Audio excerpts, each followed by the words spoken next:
Αμαρτία είναι.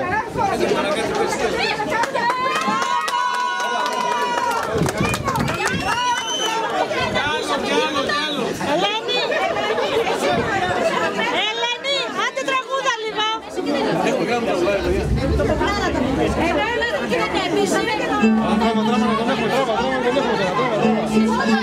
Πάμε.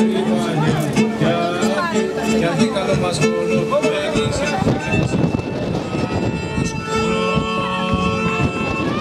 την πίτα να κόψουμε, παρακαλώ, την πίτα να την κόψουμε. Παρακαλώ, κύριος Ιωάννης Μίζας να παραλάβει.